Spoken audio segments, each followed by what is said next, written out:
Hello and welcome back. In this lecture I want to talk about pointer arithmetic. Now that we understand the relationship between arrays and pointers, this concept is going to be easier to understand. We say arithmetic, but we don't really, all it really means is you can do either plus or minus or incrementation or decrementation on a pointer itself. So the real power of using pointers to arrays comes into play when you want to sequence through the elements of an array. You want to go from the first element to the end. You want to iterate through them. This is the real power of pointers. Because pointers use addresses, an array, each element in an array is just another address. So you can just do plus plus on pointers and you can go to the next address. So here, values pointer can be used to access the first integer of the values array. It can be used to access value sub 0. So if you remember, values pointer is a pointer that's pointing to an integer array.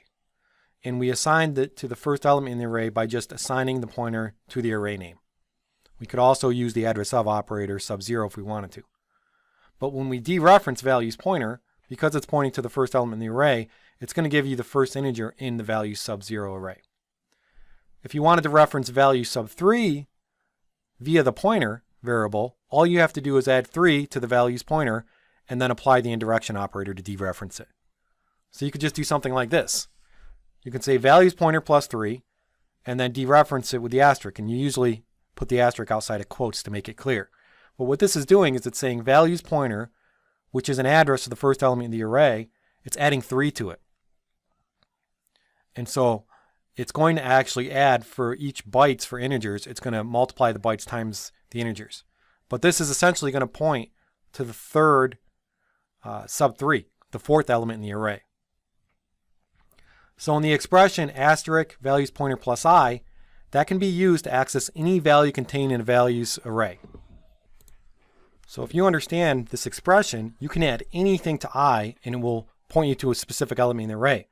So if you want to set value sub 10 to 27, all you have to do is, if you're using a pointer, is say values pointer plus 10 and then dereference it and say equal 27. So you see the different syntax here. Again, it's notational convenience, but it's also more efficient in terms of the program itself. So pointers, because they're so closely related to arrays, you can easily access elements by just incrementing, decrementing pointers, or adding values or subtracting values from a pointer. Very, very useful. To set values pointer to point to the second element of the values array, you can apply the address operator to value sub 1 and assign the results to values pointer. We saw this. This is just another way to do the same thing I mentioned earlier, if you want to use the address of operator. You can always do this if you want, but it's much more convenient to do pointer arithmetic. If values pointer points to value sub 0, you can set it to point to value sub 1 by simply adding 1 to the value of values pointer. And this is really what we're getting at with pointer arithmetic. All you have to do is say values pointer plus equals 1, and now values pointer is pointing to the second element in the array, or the first index. Very, very nice notation, very easy to do. So this is a perfectly valid expression in C and can be used for pointers to any data type, whether it's an integer, a character, or anything. And you probably should be thinking about how useful this can be in characters. If you have a character pointer, you can now access each element, each character in a string by just doing a plus plus on a pointer.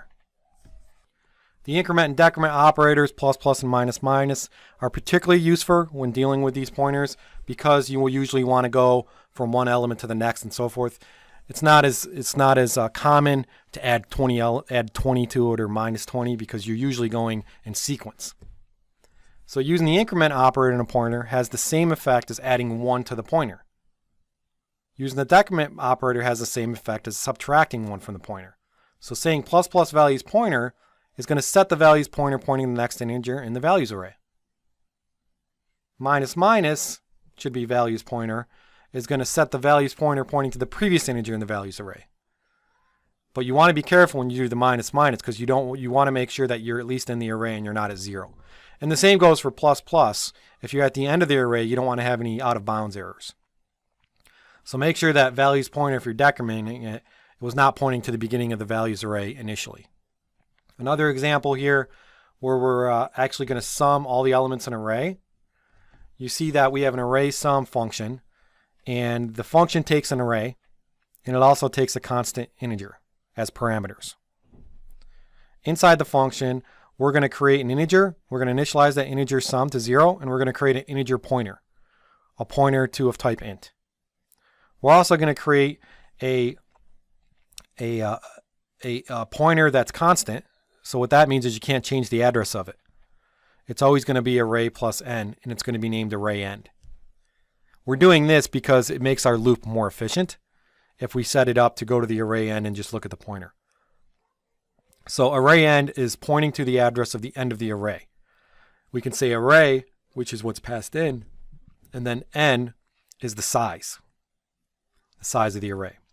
Now the for loop is going to initialize the loop control variable pointer, which is a pointer to the array. So it's going to, and all you have to do is if you want to assign an array to the first element of, or assign a pointer to the first element of an array, all you have to do is say pointer equals array. And then our loop exit condition is if the pointer is less than the array end. Remember, a pointer is an address, and array end is also an address. So we're saying if the address at pointer is less than pointer end, then we want to execute the body of the loop. Right? Pointer is just an integer. It's a hexadecimal address. Each time we increment it, it goes to the next address. We have the ending address, so we can say go through the loop until we hit the end. And then we're incrementing the pointer itself, which is going to increment the address to go to the next element in the array, essentially, because that's what we're pointing to. Then we have inside the body of our loop, we say sum plus equals pointer. We're dereferencing the pointer to get the value, because remember, we want to get the value. We don't want to get the address of the pointer, or the pointer, or the address of the pointer is pointing to. And then at the very end, we return the sum. So this is going to sum all the elements in an array. You'll notice in the main, we also did a declaration of the function in there as opposed to the top of the file. I usually like to put them at the top of the file. But in the main, we create an array of 10 elements, 3, 7, -9, and so forth. We then pass in the array to array sum, and we specify the size as 10. And what you're going to notice is it returns the value, which is the sum of the array. So it's very, very nice to use this pointer arithmetic to iterate through an array. We can just plus to the next address and also look at the ending address to jump out. This is more efficient with the pointer looking at the ending address as opposed to a counter looking at less than n. And you also notice we created them as constants because the constants don't change, and that's more efficient with the compiler. The array here is a constant pointer, meaning that the address can't change. You also should have noticed in this example that to pass an array to a function, you simply specify the name of the array. Right? So we know how to pass arrays to function, and to produce a pointer to an array, you only need to specify the name of the array. Right? We saw that when we assigned the first element of the array to a pointer. So what this implies is that the call to the array sum function, what was passed to the function was actually a pointer to the array values. And this really is telling you that arrays and pointers are very, very closely related. That an array is nothing more than a pointer. And this explains why you're able to change the elements of an array from within a function. Right? Because up until this point, when you pass in data to a function, that data does not get changed outside of that function unless it's a pointer. Right? Because that's why we have to pass in the address for the scanf. The only way that elements get changed outside of a function is if you're passing pointers to a function. And because the elements are modified inside that function, this implies that you're passing a pointer. And this is just, again, proving that that arrays and pointers are very, very similar, and that arrays are indeed pointers, just using different syntax. We're going to talk about how we can pass by reference, or really passing a copy of a reference, which will allow you to change data in a function outside of that function. If you remember from one of our previous challenges, whenever we wanted to change data in a function, we had to use a global variable, right? Because we didn't understand the concept of passing by reference, and we didn't understand the concept of pointers. But I mentioned earlier too, one of the advantages of pointers are that you can now change data inside of a function and it will get reflected outside of that function. But that's another lecture. But that concept in itself, because of the previous example, is demonstrating how arrays are essentially pointers. So you might wonder why the formal parameter inside the function is not declared to be a pointer. Well, it could be. We could just do something like this: int array sum, int star array. We don't need to declare that as a array. It's perfectly valid because arrays and pointers are the same, that we can say int star array. We mentioned they're really closely related. So you can declare a type, an array type, to be a type of array of ints inside the array sum function, or you can declare it as a pointer to int. And that's why you see many functions that accept arrays as parameters or as arguments, where the parameters are actually pointers. So if you're going to be using index numbers to reference the elements of an array that is passed to a function, then declare the parameter as an array. Again, notational convenience. It's just a different way of the notation, either using the brackets and the subscript or using a pointer. The array itself is usually easier to read in terms of maintenance of the program and more correctly reflects the use of the array by the function, but the pointer is easier to use. And if you're using an argument as a pointer to the array, declare it to be of type pointer in the formal parameter. So here's an example with the pointer notation of the function, where the previous example was using an array notation. Here we just say int star array, and what you'll notice is the function immediately becomes a lot smaller, right? Because we don't have to assign the pointer to the array, to the first element like we did. The loop also becomes a lot smaller because we don't need to do that assignment in the first statement. We can just say until the array is less than array end, and we can increment the array. So it's a little less code. It's still very clear what's going on, hopefully, if you understand arrays and pointers. We're passing in an int star array, and we don't have to initialize that array anymore because we're passing it in, the pointer. We don't have to initialize the pointer anymore.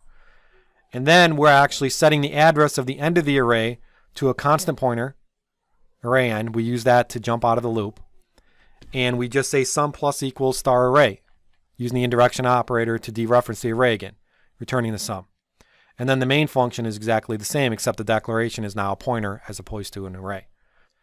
So here are two examples using different notation, but providing the same functionality. And that's why you see a lot of pointers as parameters inside of a function parameter. So to summarize, here are some things that are valid when you use pointers and things that are not valid. So if we declare some variables here, we declare an array called earn, and it's contained 3 elements, and then we declare 2 pointers. Now, on those pointers, we can do arithmetic. We can say pointer 1 plus plus. We can say pointer 2 equals pointer 1 plus 2. We can even say pointer 2 equals earn plus 1. It's perfectly valid to do that because you have pointers and you're modifying the pointers by the address, so you can do pointer arithmetic. You can't do pointer arithmetic on arrays, so you cannot say earn plus plus. You cannot say pointer 2 equals pointer 2 plus pointer 1, right? Because those are addresses. And you're not actually pointing to anything inside of an array. And you can't multiply earn times pointer 1 to get pointer 2. Right? Those are invalid. So pay attention to the correct syntax for pointer arithmetic, and also understand that pointer arithmetic can only be applied to pointers, not arrays. Okay? Also, functions that process arrays actually use pointers as arguments. You have a choice between array notation and pointer notation for writing array processing functions. So if you're going to process an array function, it's perfectly fine to use a pointer as a parameter. You can choose which one you want to use. But using pointers is usually less code and more efficient. Using array notation makes it more obvious that the function is working with arrays. And array notation has a more familiar look to programmers that have some programming background in certain languages. So if you programmed before in Fortran and Pascal and so forth, you may use the array notation. Other programmers might be more accustomed to working with pointers and might find the pointer notation more natural. Just makes more sense. It's closer to machine language using the pointer arithmetic and the pointer notation, and with some compilers it leads to more efficient code. Another reason to use it. So let's take a look at these examples inside code blocks. So here's our example from the slides. We have our function declaration up on line 3. It's an array sum. And in this example, we're going to use array notation. So we're going to use the brackets, we're going to use indexes. And we're going to call it passing in the values array and passing in the size. So the array sum function takes a integer array. First thing you have to do is you have to assign on line 15. Well, first thing you have to do is you have to create the pointer that you want to use for pointer arithmetic on line 14. And then you have to assign the end of the array to the address array plus the size. That's the end of the array, which you can now use to exit the loop. But we have to assign the pointer to the array. We know that we can assign arrays to pointers to point to the first element by just using the name of the array. We don't have to use the address of operator. We could if we wanted. We could actually do something like this. And this is fine as well. And then we plus the pointer. We're incrementing the pointer because all that's doing is incrementing to the next address. It's pointing to the next element in the array. And then on line 18, we're dereferencing the pointer to calculate the sum. Sum equals sum plus the value of the pointer that it's pointing to. So if we build this, we do have one warning, which is main is not an int. We want to change this because it's good to return error values from the main and just say return 0. You could return, if there was an error in main, you would return a -1. Now when we run this, you'll see that it just performs the sum of the values in the array, which is 3 plus 7 plus -9 and so forth. Not even sure what that is, but it looks like it's 21. Now we can easily modify this array parameter to take a pointer by just declaring the asterisk before the pointer. We call it the same way. We just modify. We don't need to declare the pointer anymore. We probably want to change the name to make it easier, but we don't need to declare this pointer anymore. We still want to get the end of the array, and we don't need to assign it anymore either. We can just have an empty thing there, and it might actually be more useful to have a while loop here. But if we have no assignment, we can just put the semicolon there. And now we're good. We still want to dereference it, and we still want to return it. But if we build this, we want to make sure that we define the function declaration as a pointer, since we changed it. And this can be any name, but we'll just be consistent. Now when we build, we want to make sure that we're, again, using all the variables that we changed. So now we finally build successfully, we run it, and you see you get the same result, which is 21. So understand this difference between using pointers as formal parameters and arrays. You can use them interchangeably. It's just a notational convenience, but you have less code usually when you use a pointer, and you can manipulate it more and you can do more powerful things. It's usually more efficient too based on the compiler. Thank you.